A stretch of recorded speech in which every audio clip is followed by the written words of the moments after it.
Magnets attract to certain metals and each other.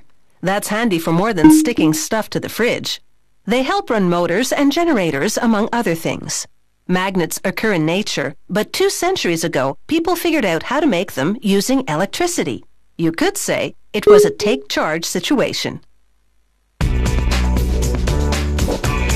You can't see or feel the force causing this globe to levitate, but it's not magic, it's magnetic. To make magnets, they must first create a sand mold of the magnet shapes.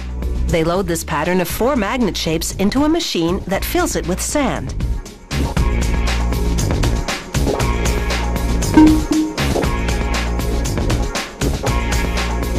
They remove the pattern and smooth the surface, dimpled by the machine's lid. Then it's back inside, but this time, the machine pumps in gases to chemically harden the sand.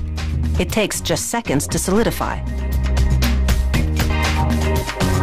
They lift out the sand slab, revealing the impression of the magnet pattern.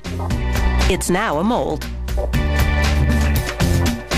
Magnets come in many shapes and sizes, as do their molds.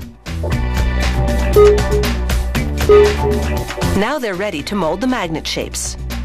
They take copper, cobalt, sulfur, nickel, pure iron, aluminum, and titanium. They load all these metals into an electrical induction furnace.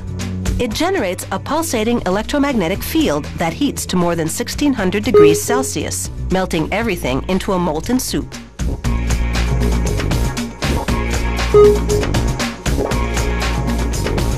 They pour it into the sand molds.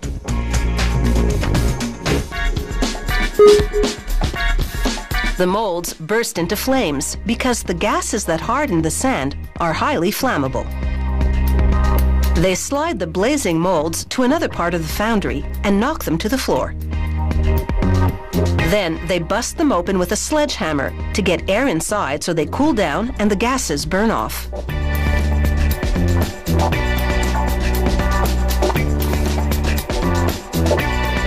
They shovel everything into a bin and sort the metal shapes from the sand chunks using, what else? A magnet. The molded pieces react like ordinary metal. They don't yet have magnetic power. Some are shaped like rings. Threaded onto a copper pipe, they'll be used in electric motors. They place the ring-covered pipe in a much larger tube. Then they center it by packing silica sand tightly around it. The sand will hold the rings in position during the next step.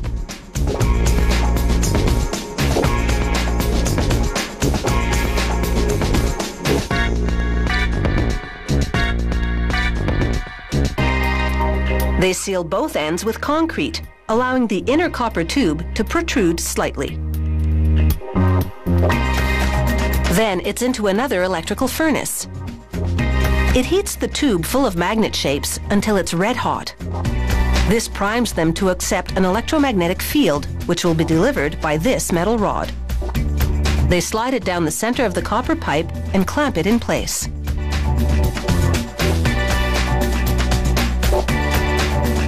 Water keeps the pipe from melting as they deliver a low-voltage, high-current charge in a cylindrical formation, important for motor magnets. They break open the seal. The process has left the ring shapes mildly magnetized, but most importantly, it's oriented the magnetic field properly. They grind away any rough edges.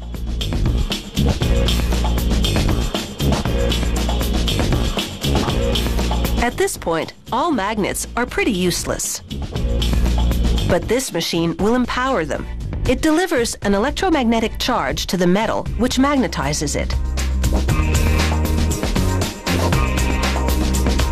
The establishment of that weak magnetic field earlier has laid the groundwork for this moment, ensuring that the magnetization is properly oriented. Now that's some serious magnetic muscle. In their various forms, magnets continue to exert a lot of pull in our society because their invisible power helps keep so many things running.